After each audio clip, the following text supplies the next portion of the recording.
The bullet tore through the saloon window, just as Violet Henderson poured whiskey for the three rough-looking men at the corner table. And she knew without looking that her carefully constructed life in Medicine Bow, Wyoming, was about to shatter like that glass. It was April 1878, and spring had come late to the high plains, leaving patches of stubborn snow in the shadows of the buildings along Front Street. She set the bottle down with steady hands despite her racing heart, turned toward the commotion outside, and saw a tall cowboy dismounting from a dust-covered buckskin horse, his hands raised to show he meant no harm to the deputy who had his rifle trained on him.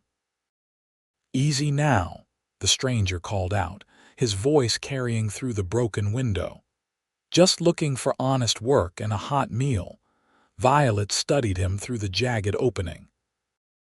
He was lean and weathered, somewhere in his mid-20s she guessed, with dark hair that needed cutting and eyes the color of creek water in summer.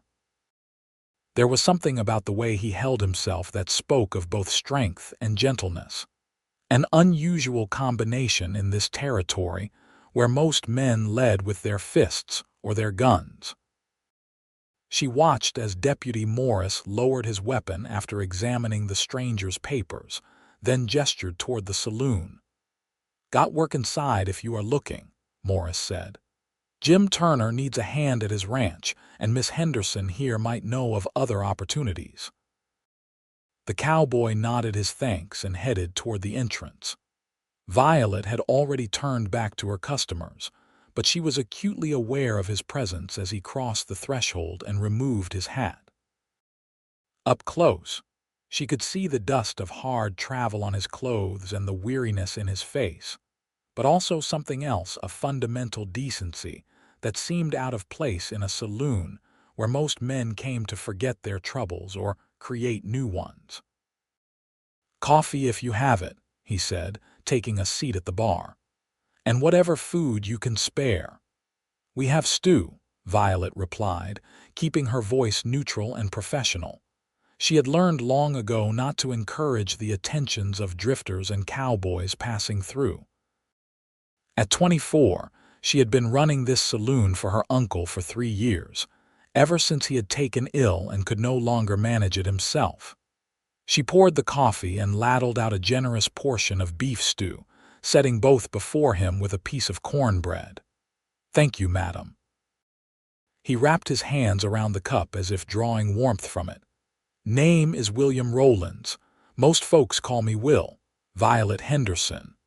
She did not offer her hand, maintaining the boundary she had built between herself and the customers. Deputy Morris mentioned the Turner Ranch. "They pay fair wages if you are willing to work hard." Will nodded, spooning up the stew with obvious hunger. "Heard this was good cattle country. I have been working ranches since I was 16, know my way around horses, and can mend fence, break colts, whatever needs doing." "Then you will have no trouble finding employment." Violet moved away to serve another customer, but she found her gaze returning to the stranger throughout the evening. There was something different about him, something that unsettled the careful equilibrium she had maintained in her life.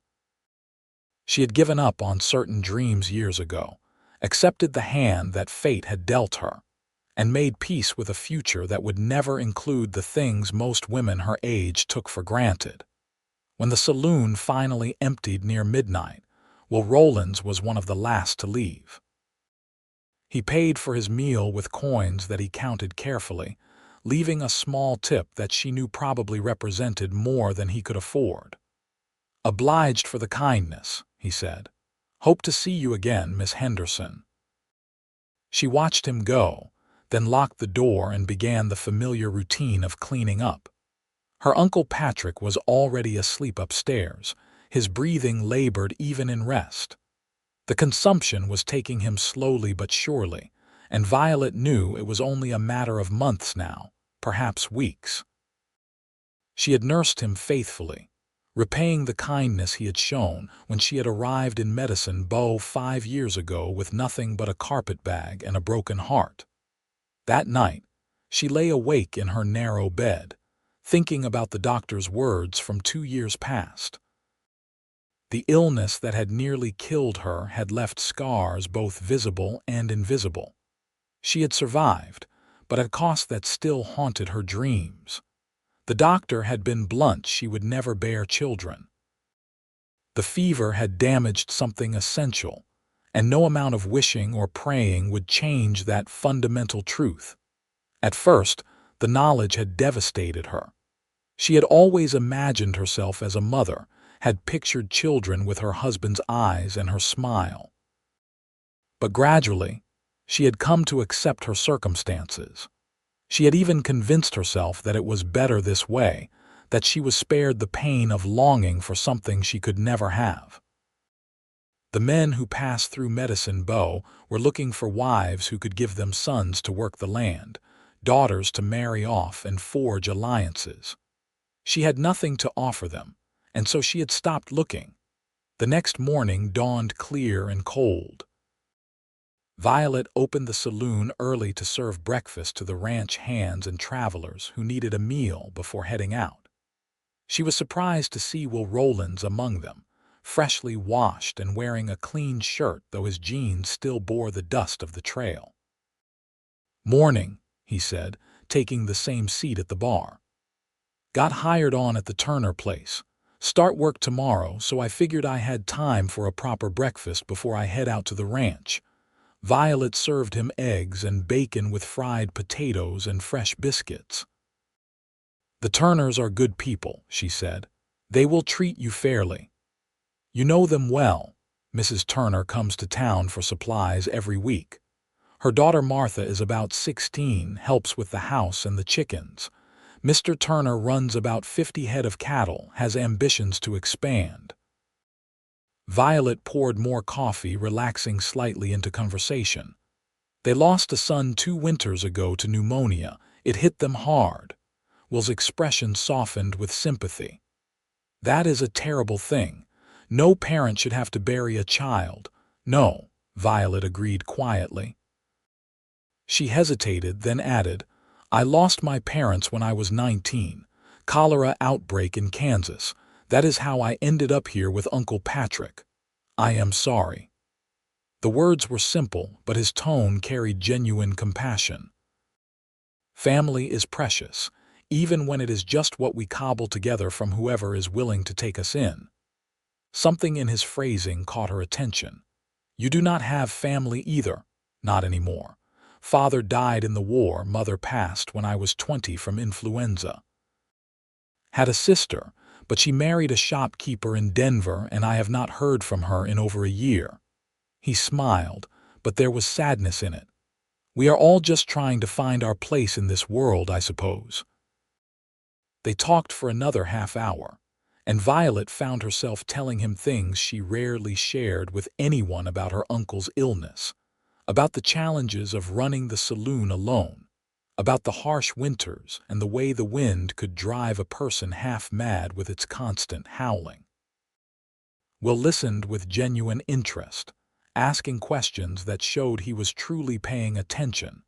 When he finally left to settle his affairs before heading to the Turner Ranch, Violet felt an unfamiliar flutter in her chest. She dismissed it firmly. There was no point in entertaining such feelings. Will Rollins was just another cowboy passing through, and even if he stayed, he would eventually want what she could not give him. The weeks passed in the rhythm of saloon work. Violet served meals and drinks, broke up the occasional fight, kept the books, and cared for her uncle whose condition continued to decline.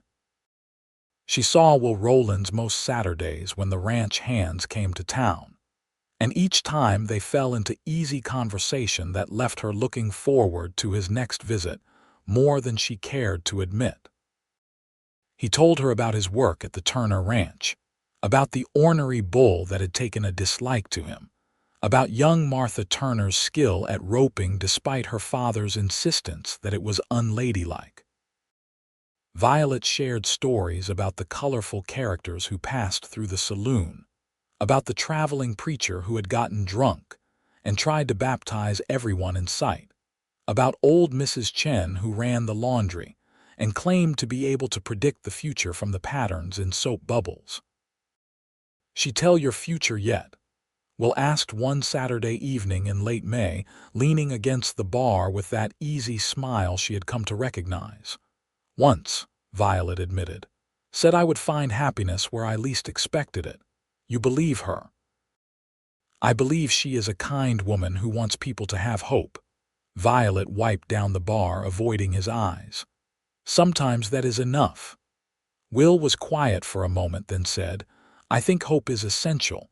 Without it, we are just going through the motions, waiting for the end." "And you have hope, Will Rollins." She looked up at him then, seeing the way the lamplight caught the gold in his brown hair, the way his calloused hands rested gently on the bar as if he was afraid of breaking something. "I do," he said softly. "More so lately than I have had in years." The intensity in his gaze made her look away, her heart beating too fast. She busied herself with unnecessary tasks until another customer called for service, and when she looked back, Will had moved to join the other ranch hands at their usual table. But throughout the evening she felt his eyes on her, and when their glances met across the crowded room, something passed between them that felt like promise and peril all at once. In June, Uncle Patrick took a turn for the worse. Violet spent 3 days barely leaving his bedside, spooning broth between his cracked lips and sponging his fevered brow. Doc Holloway came twice a day, but there was little he could do except prescribe laudanum for the pain and warn Violet to prepare herself for the inevitable. On the third night, when she was half delirious from exhaustion, someone knocked softly at the back door of the saloon. She stumbled down the stairs to find Will Rollins standing in the alley, hat in hand. "Mrs. Turner heard about your uncle," he said. "She sent some chicken soup, said it has healing properties, and I thought maybe you could use some help. I can sit with him while you rest, or I can manage the bar if you need to stay upstairs." Violet felt tears sting her eyes, the first she had allowed herself in days. "You should not be here. You have work tomorrow. Jim gave me the day off when I explained the situation. Please, Violet, let me help." She stepped aside to let him in, too tired to protest further. He followed her upstairs and settled into the chair beside Patrick's bed with the ease of someone accustomed to sickroom vigils. "Go sleep," he told her gently. "I will wake you if anything changes." When Violet woke 6 hours later, dawn was breaking through her window and she could hear low voices from her uncle's room. She hurried in to find Patrick awake and lucid, sipping Mrs. Turner's soup while Will held the bowl steady. "There she is," Patrick wheezed, his blue eyes brightening at the sight of her. "This young man has been telling me about his plans to buy his own ranch someday. Good head on his shoulders. Uncle Patrick, you should be resting." Violet moved to take the bowl from Will, but her uncle waved her off. "Been resting too much. Nice to have some company besides my fussing niece." But his smile was affectionate, and Violet saw how much the small amount of soup had revived him. "Will here says he has been coming around the saloon regular. You did not mention that." "He is a customer," Violet said, feeling heat rise in her cheeks, "like many others." Patrick's knowing look made her squirm, but he was too weak to press the point. He finished the soup and drifted back to sleep, his breathing easier than it had been in days. Will helped Violet settle him more comfortably, then followed her downstairs. "I should get back to the ranch," he said, though he made no move toward the door. "Will you be all right?" "I have been managing on my own for a long time." The words came out sharper than she intended, a defense against the tenderness she saw in his face. "I know you have." Will put on his hat, paused. "But sometimes it is all right to accept help, Violet. It does not make you weak." After he left, she stood in the empty saloon and wondered when exactly she had started thinking of him as Will instead of Mr. Rollins. when his absence had begun to feel like a missing piece of her day. She pushed the thoughts away and set about opening the saloon for business, but they lingered at the edges of her mind like smoke.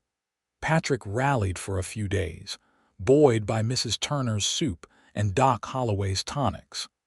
Violet allowed herself to hope that he might have months left rather than weeks. But on a hot Thursday afternoon in late June, she went upstairs to check on him and found that he had passed quietly in his sleep, a slight smile on his weathered face, as if he had seen something beautiful in those final moments. The grief hit her like a physical blow. Patrick had been her anchor, the one person who had taken her in without question, who had given her purpose and a home when she had nothing. She sat beside his body for a long time, holding his cooling hand and remembering all the kindnesses he had shown her. Doc Holloway came to certify the death and help with the arrangements. The funeral was held 2 days later at the small church at the edge of town. Violet was surprised by how many people attended: ranch families, townspeople, even some of the rougher characters from the saloon who cleaned up and came to pay their respects. Mrs. Turner stood beside her throughout the service, a steady presence. And Will Rollins was there too, in the back of the church, his hat held over his heart and his eyes full of sympathy. After the burial, people came back to the saloon where Violet had laid out food and drink. She moved through the crowd in a daze, accepting condolences and trying to be gracious when all she wanted was to be alone with her grief. Finally, as the afternoon shadows lengthened, the last mourners departed and she was left with the wreckage of the gathering. "Let me help clean up." Will's voice came from behind her, quiet and calm. "You have done enough." Violet did not turn around, afraid that if she looked at him she would break down completely. "Thank you for coming, Violet." He moved to stand in front of her, and the gentleness in his face nearly undid her. "You do not have to do this alone." "Yes, I do." The words burst out of her, sharp with pain. "I have always been alone, Will. Patrick took me in out of charity, but he is gone now. This saloon was his, and I do not even know if I have a right to stay here. His son in Chicago might claim it, might sell it out from under me. And even if he does not, what kind of life is this? Serving drinks to cowboys and breaking up fights, growing old alone because no man would want." She stopped abruptly, appalled at what she had almost revealed. But Will was watching her with an intensity that made it impossible to look away. "Because no man would want what?" he asked softly. Violet shook her head, pressing her lips together. But the grief and exhaustion had weakened her defenses, and suddenly she could not bear to keep the secret any more. "No man would want a woman who cannot bear children," she said, the words bitter in her mouth. "I had a fever 2 years ago. It nearly killed me, and the doctor said I would never have a baby. So there is no future for me, Will. No husband, no family, just this saloon and growing old alone."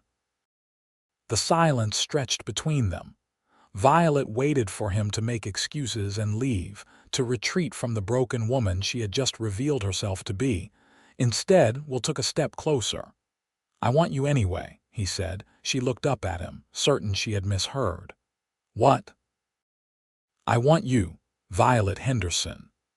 Will reached out and took her hand, his calloused fingers gentle around hers. "I want you with your sharp tongue and your fierce independence and your kind heart. I want you with all the dreams you think you have lost and all the ones we could build together. I want you just as you are. You do not understand." Her voice broke. "I cannot give you children. I cannot give you a family. You do not know what I need." He raised her hand to his lips, pressed a kiss to her knuckles that sent warmth flooding through her. "I need a partner, Violet. Someone who sees the world clearly and is not afraid to face it head-on. Someone who can make me laugh and challenge me to be better. Someone I look forward to seeing every Saturday like it is Christmas morning." I have spent weeks trying to convince myself that what I was feeling was just passing fancy, but I cannot deny it anymore. I am in love with you." Tears spilled down Violet's cheeks. "You cannot be. You barely know me.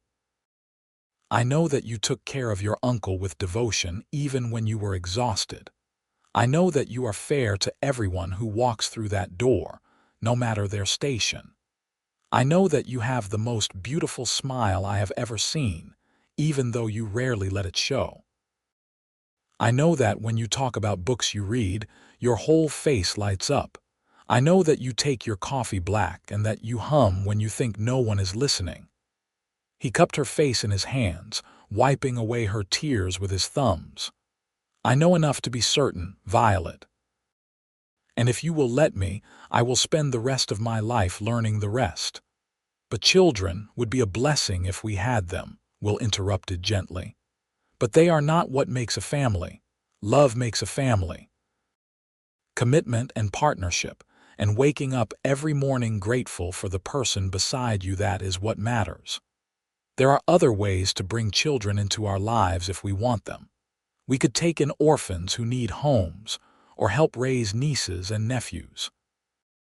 But even if it is just the two of us for the rest of our days, that would be enough for me. More than enough. You would be enough." Violet had spent 2 years believing that she was fundamentally damaged, that her worth was diminished by what her body could not do. But looking into Will's eyes, seeing the absolute sincerity there, she felt something shift inside her. Perhaps she had been measuring herself by the wrong standard. Perhaps her value was not in what she could produce but in who she was. "I am afraid," she whispered. "So am I." Will smiled, and it was like sunrise breaking over the plains. "But I think maybe being afraid together is better than being safe and alone." She kissed him then, rising on her toes to press her lips to his. The kiss was salt with tears and sweet with promise, and when they finally pulled apart, Violet felt lighter than she had in years. "I love you too," she said. "I have been trying not to, but I love you, Will Rollins." His answering grin was radiant. He pulled her close, and they stood in the middle of the empty saloon, holding each other as the sun set beyond the windows and painted everything in shades of gold. The next weeks were a blur of planning and practical arrangements. Patrick's son in Chicago had no interest in the saloon and was happy to sell it to Violet for a nominal sum, relieved not to have to deal with the property himself. Will continued working at the Turner Ranch during the week, but spent every free moment with Violet, helping her manage the saloon and courting her with a combination of thoughtfulness and humor that made her fall more deeply in love with him each day. He brought her wildflowers from the prairie, taught her to play poker though she was terrible at bluffing, and read to her in the evenings from books he borrowed from Mrs. Turner's collection. They talked for hours about everything, and nothing about their childhoods and their dreams, about the changing world and what the future might hold. Will told her about his plans to save enough money for his own land, and Violet found herself imagining that future with him, seeing it take shape in her mind. In August, on a Sunday afternoon when the saloon was closed, Will took Violet to a spot by the North Platte River where cottonwood trees provided shade, and the water ran clear over smooth stones. They spread a blanket and shared the picnic lunch she had packed, and afterward, Will pulled a small box from his pocket. "It was my mother's," he said, opening it to reveal a simple gold band set with a small garnet. "She left it to me before she died, said I should give it to a woman worthy of it. I think she would have loved you, Violet. Will." Her voice was choked with emotion. "Marry me," he said. "Let me spend my life loving you and proving every single day that you are exactly what I want, what I choose, what I will be grateful for until my last breath. Marry me and make me the happiest man in Wyoming territory." "Yes." The word came out fierce and certain. "Yes, I will marry you." He slipped the ring onto her finger and it fit as if it had been made for her. They kissed by the river with the cottonwoods whispering overhead and the water singing its ancient song, and Violet felt a completeness she had never expected to experience. They were married 3 weeks later by the circuit preacher, with Mrs. Turner standing up for Violet and Jim Turner for Will. Martha Turner scattered wildflowers down the aisle of the small church, her face bright with romantic delight. Half the town attended, including Doc Holloway, who gave Violet away since she had no family to perform the honor. The ceremony was simple but beautiful. When the preacher asked if anyone objected to the union, the silence was absolute.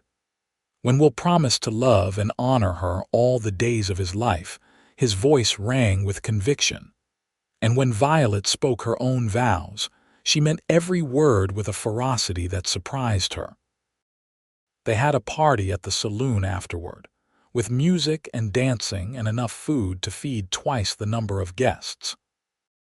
Will spun Violet around the floor until she was dizzy with laughter, and when they finally slipped away in the early evening, the cheers and good wishes of the townspeople followed them. Will had rented a room at the hotel for their wedding night, wanting to give Violet a respite from the saloon. He carried her over the threshold with exaggerated ceremony that made her laugh, then set her down gently and grew serious. "I want you to know," he said, taking her hands. "I do not expect anything you are not ready to give. We can take this as slow as you need." But Violet had spent too long denying herself happiness. She reached up and pulled him down for a kiss that left no doubt about her readiness. "I want all of it, Will, all of you. All of us." Their wedding night was tender and passionate, full of discovery and whispered endearments. Will touched her like she was precious, like every part of her mattered. And when Violet saw herself reflected in his eyes, she saw not a broken woman but someone whole and beloved. The scars from her fever were visible on her abdomen, faint white lines that she had always hidden with shame. But when Will traced them gently with his fingers, there was only tenderness in his touch. "These are part of your story," he murmured. "Part of what made you who you are, and I love every part of you." In the morning, they woke tangled together in the narrow hotel bed, and Violet felt a contentment so profound, it was almost frightening. She had been so certain that this kind of happiness was not meant for her, that her damaged body had disqualified her from love. But Will had seen past the limitations she had imposed on herself, had recognized her worth when she could not. They settled into married life with surprising ease. Will continued working at the Turner Ranch while also helping Violet run the saloon in the evenings and on weekends. It was hard work, but they were partners in it, making decisions together and supporting each other through challenges. The townspeople quickly accepted Will as part of the community, and Violet found that being married changed how people treated her. She was no longer a curiosity or an object of pity, but half of a respectable couple. In October, the Turners held a harvest celebration at their ranch. Violet and Will attended, along with most of Medicine Bow. There was a bonfire and music, and Martha Turner had somehow convinced her father to let her demonstrate her roping skills. The girl was talented, catching the dummy steer on her first try while the crowd applauded. "She reminds me of you," Will said, his arm around Violet's waist as they watched, determined to do things her own way. "Is that a compliment or a complaint?" Violet teased. "Always a compliment." He kissed her temple. "Jim was saying he might sell us some of his south pasture if we are interested. 20 acres, good grazing land and a creek running through it." Violet's heart leaped. They had been talking about buying land, about Will's dream of having his own ranch, but it had always seemed distant, years away. "Can we afford it? With what we have saved from the saloon and my wages, we can make a down payment. It would be tight for a while, but we could manage." Will turned her to face him, his eyes bright with excitement. What do you think? Want to be a rancher's wife? I want to be your wife, Violet said. Rancher, cowboy, whatever you dream of being, as long as we are together. They sealed the deal with Jim Turner the following week. 20 acres was not much, but it was a start. They spent their Sundays on the property, planning where to build a house, where to run fence, how many cattle they could support initially. Will worked with an energy and enthusiasm that was infectious, and Violet found herself caught up in the vision of what they could create together. In December, on a snowy evening when the saloon was quiet, Violet was cleaning tables when she heard a commotion at the door. She looked up to see a young woman struggling inside, carrying a bundle wrapped in blankets. The woman was Native American, Violet realized, her dark hair braided and her clothes a mix of traditional and settler garments. She looked exhausted and frightened. "Please," the woman said in heavily accented English. "Help, baby sick." Violet hurried over, ushering the woman to a chair by the stove. When she pulled back the blanket, she saw an infant, perhaps 3 months old, burning with fever and struggling to breathe. "Will," she called, "get Doc Holloway, quickly." While Will ran for the doctor, Violet did what she could to make the baby comfortable. She dampened a cloth and sponged the child's forehead, tried to coax water between the tiny lips. The mother watched with desperate eyes, murmuring what might have been prayers in her own language. Doc Holloway arrived within minutes and examined the infant with practiced efficiency. "Pneumonia," he pronounced grimly. "Touch and go whether the little one pulls through. We need to keep the fever down and try to get fluids in."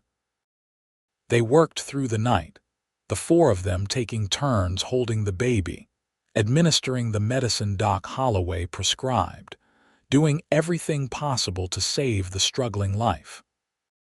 The mother, whose name was Ayasha, explained in broken English that her husband had died in a hunting accident 2 months earlier.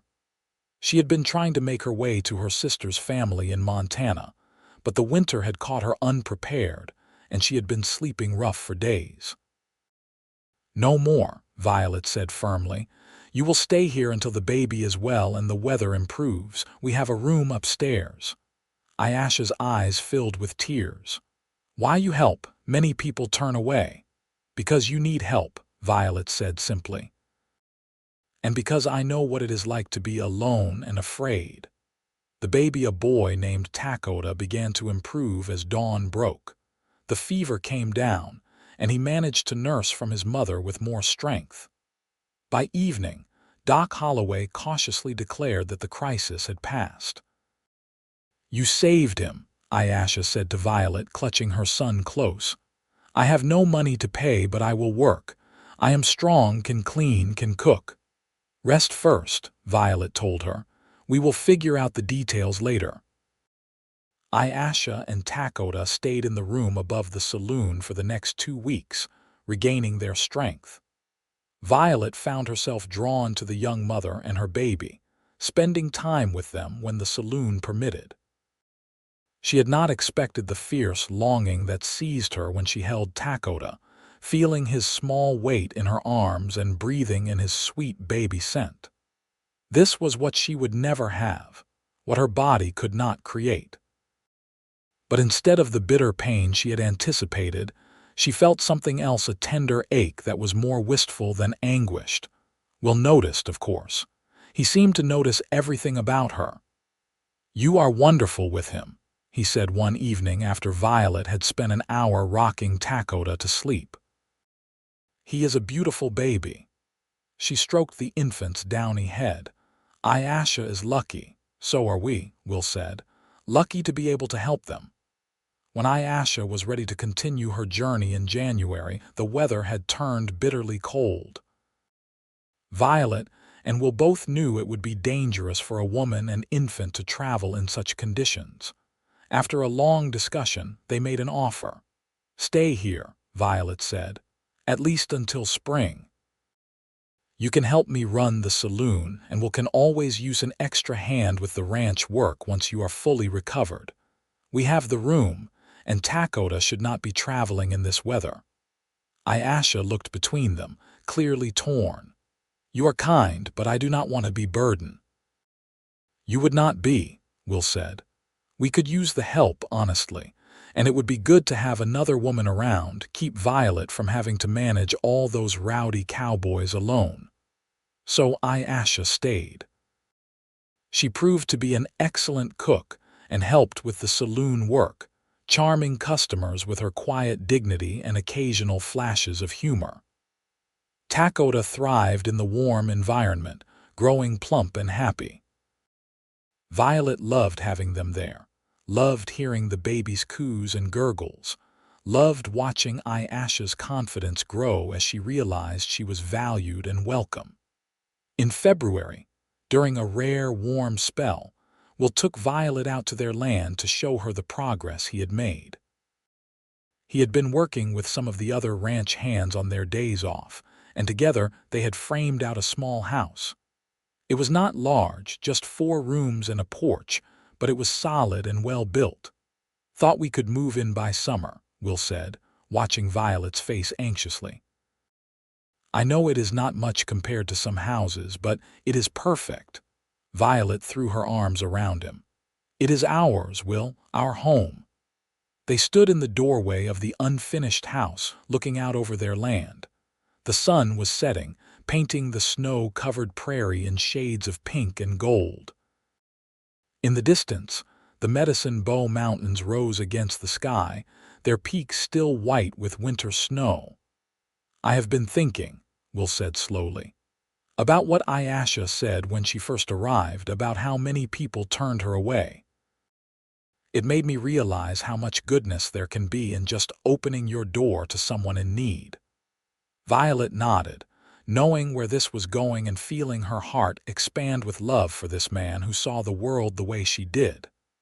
There are a lot of children who need homes, Will continued.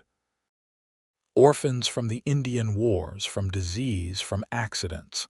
And we have this house, this land, this capacity to love. What if we opened our home to some of them? Not just 1 or 2, but as many as we can manage. We could give them a family, Violet. We could give them what we both lost.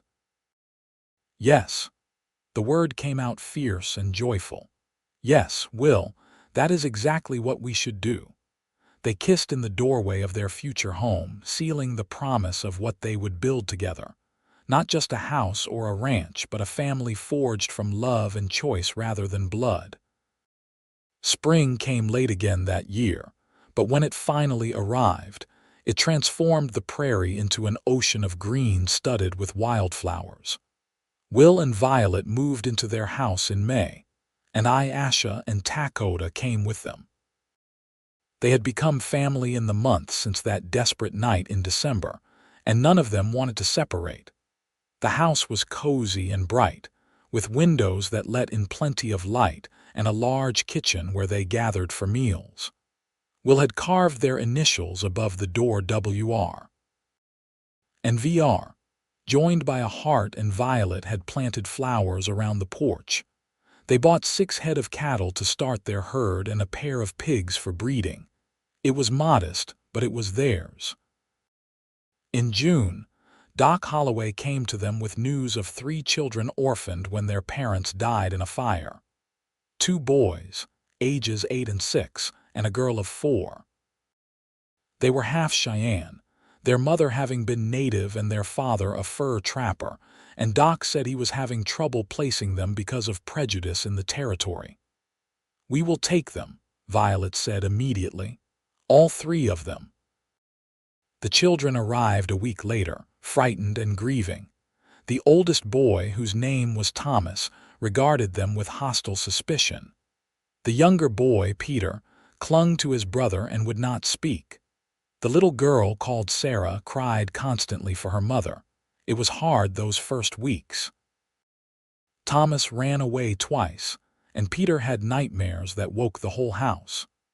Sarah would only eat if Ayasha coaxed her, and she refused to let Violet near her. Violet questioned whether they had made a mistake, whether they were equipped to help these traumatized children. But Will was patient and steady. He worked with Thomas, teaching him ranch skills and treating him like a capable person rather than a problem to be solved. He sat with Peter during the nightmares, staying until the boy fell back asleep. And he played silly games with Sarah, making her laugh despite herself. Slowly, painfully, progress came. Thomas stopped running when he realized they were not going to beat him or send him away. Peter began to talk, first in whispers to Dakota, then to the adults. Sarah started following Violet around, holding onto her skirt and watching everything she did. One evening in July, as Violet was tucking Sarah into bed, the little girl looked up at her with solemn dark eyes and said, "Can I call you Mama?" Violet's throat closed with emotion. "If you want to, sweetheart, I would be honored." "Okay, Mama." Sarah snuggled into her pillow and was asleep within minutes when Violet came downstairs. Will took one look at her face and pulled her into his arms. She cried then, all the pent-up emotion of the past months pouring out. But they were not tears of sadness. They were tears of overwhelming gratitude and joy. "We are a family," she whispered against his chest. "A real family." "We always were," Will said. "From the moment you said yes to me. Everything else is just adding more love." The years that followed were full of work and worry, but also of deep satisfaction. More children came to them, a baby girl left on the church steps, twin boys whose mother died in childbirth and whose father could not cope, an older girl who had been working in terrible conditions at a brothel in a neighboring town, until Will and some other men had shut the place down and rescued the girls trapped there. Their house expanded to accommodate them all, with additions built as the family grew. Will's ranch prospered, helped by Thomas, who had a natural gift with cattle, and Peter, who proved to be a skilled carpenter. The saloon in town continued to thrive with Ayesha managing it during the days, while Violet focused on the children and the ranch. By 1885, they had 12 children ranging from infants to teenagers, and the house rang with noise and laughter. It was chaotic and exhausting and absolutely perfect. Violet had never imagined she could be this happy, that her life could overflow with such abundance. On their 7th wedding anniversary, Will surprised her by taking her back to the spot by the North Platte River where he had proposed. They sat on the blanket in the shade of the cottonwoods, older now but no less in love. "I want you to know," Will said, taking her hand, "that you have given me more than I ever dreamed of, not just the children, though I love each one of them with all my heart, but you, Violet. Your strength and your kindness and your fierce love, you have made me a better man." "You saw me when I could not see myself," Violet said. "You told me I was enough when I believed I was broken. You gave me back my life, Will. We gave each other our lives." He kissed her gently. "And I would do it all again in a heartbeat." They lay back on the blanket, watching the clouds drift across the summer sky. In the distance, they could hear the children playing by the river under Ayesha's watchful eye.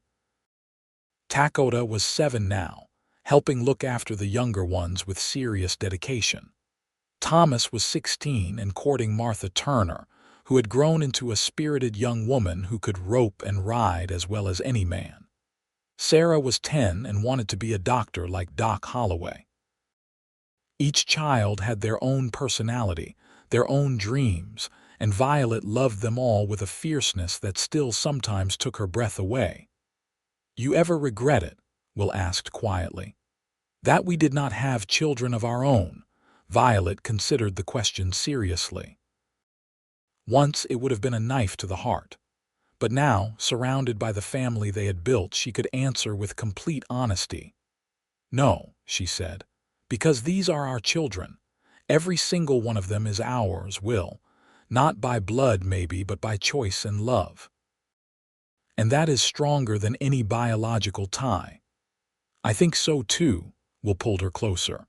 "Though I confess, Sometimes I wonder what a child with your eyes and my stubborn streak would have been like." "Terrifying," Violet said, and they both laughed. As the sun began to set, they gathered the children and headed home. The house came into view as they crested the hill, lights glowing warm in the windows. Smoke rose from the chimney where dinner was cooking. The cattle were dark shapes in the pasture, and their horses whickered greetings from the barn. "Look at what we built," Will said, his arm around Violet's waist. "Look at what love can create." Violet looked at their home, their land, their children. She thought about the woman she had been 7 years ago, bitter, resigned, certain that she had nothing to offer. And she thought about who she was now, a mother, a wife, a partner, someone who had learned that worth was not measured in what your body could do but in what your heart could hold. "I love you, Will Rollins," she said. "Thank you for wanting me anyway." "Always," he promised. "In this life and whatever comes after, always." They walked down the hill together as the stars began to appear, their children running ahead to open the gate. Inside, Ayasha had dinner waiting, and they all crowded around the big table Will had built to accommodate their growing family. They held hands while Thomas said grace, thanking God for food and family and the blessings of another day. After dinner, there were dishes to wash and lessons to supervise and babies to rock. There was mending to do and animals to feed and 100 small tasks that made up the fabric of their lives. But through it all, Violet felt a contentment so deep it had become part of her bones. Later, when the children were finally all asleep and the house was quiet, she and Will sat on the porch watching the moon rise over the mountains. The night air was soft and warm, carrying the scent of sagebrush and wildflowers.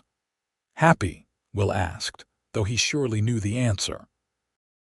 "More than I can say." Violet leaned against him, feeling the solid strength of his shoulder beneath her cheek. "You know, when I first saw you ride into town, I never imagined this. I never imagined that a single moment could change everything." "I knew," Will said. "Maybe not immediately, but soon enough. I looked at you and thought, there she is, the person I have been looking for all my life." They sat in comfortable silence, listening to the night sounds: an owl calling from the barn, a coyote singing in the distance, the soft lowing of the cattle settling down for the night. This was their life, the one they had built together from the wreckage of what they thought they could not have. In the years that followed, their family continued to grow and change. Thomas married Martha Turner and bought land adjacent to theirs, staying close. Peter became a teacher, working with the children of Medicine Bow and the surrounding ranches. Sarah did indeed become a doctor, studying in Denver and returning to practice in their community. The younger children grew up surrounded by love and support, each finding their own path in the world. Some stayed in Wyoming, some ventured farther afield, but they all returned regularly to the ranch that would always be home. They brought spouses and, eventually, children of their own, so that the house was often filled with 3 generations gathered around that big table. Ayasha married a widower from town, a blacksmith named Robert Chen, who had been raised by his Chinese immigrant father and Shoshone mother. They had 2 more children together, but remained close to Violet and Will, their families intertwined by years of shared meals and mutual support. Will's ranch grew into one of the most successful in the territory, and when Wyoming achieved statehood in 1890, he was asked to serve in the state legislature. He declined, saying he had more important work to do at home. But he did serve on the local school board and worked tirelessly to ensure that all children, regardless of background, had access to education. Violet continued to be the heart of their family, the one everyone came to with problems and triumphs alike. She had a gift for making each person feel seen and valued, for recognizing the unique strengths in every child who came through their door. Even as she aged, that fierce love never diminished. On their 25th wedding anniversary, the children threw them a party that brought together half the county. There were speeches and toasts, stories and laughter, and more food than could possibly be eaten. In the midst of it all, Will pulled Violet aside and handed her a package wrapped in brown paper. Inside was a leather-bound journal, its pages filled with Will's careful handwriting. "I wrote down our story," he said. "Everything from that first day when I rode into town to now. I wanted to make sure it was not forgotten how you taught me that family is not about blood, and I taught you that you were always enough." Violet held the journal to her chest, tears streaming down her face. "It is beautiful, Will, thank you. Read the last page," he urged. She opened to the end and found a message written in Will's distinctive hand. "To whoever reads this in the years to come, know that love is the only thing that matters. Love that chooses and keeps choosing, that sees beyond limitations to the essential worth in every human soul. This is the legacy we leave. Not land or money, but the knowledge that you are loved exactly as you are. May you build your own family on this foundation, and may it serve you as well as it has served us." That night, after everyone had gone home and the house was dark and quiet, Violet and Will lay in their bed holding hands like they had done for 25 years. "You remember that first night?" Violet asked. "When I told you no man would want a woman who could not bear children." "And I said I wanted you anyway," Will finished. "Best decision I ever made." "Mine too." Violet rolled over to face him, seeing in his weathered face the same gentle cowboy who had walked into her saloon all those years ago. His hair was gray now, and there were lines around his eyes, but his gaze still held that mixture of strength and tenderness that had first captured her heart. "You saved me, Will." "No," he said firmly. "We saved each other. That is what love does, it makes us whole together in a way we never could be alone." They fell asleep like that, wrapped in each other's arms, in the house full of memories, and surrounded by the family they had built. It was not the life either of them had imagined when they were young. It was better, richer, deeper, more meaningful than any dream. The decades rolled on, bringing changes both large and small. The Wild West they had known gradually gave way to a more settled existence. Towns grew into cities, railroads crisscrossed the territory, and the frontier that had shaped their early lives began to fade into memory and myth.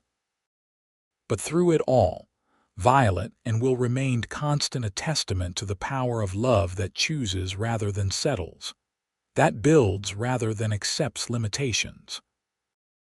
Their children carried those lessons into their own lives, creating families both biological and chosen, passing down the knowledge that worth is inherent and love is limitless.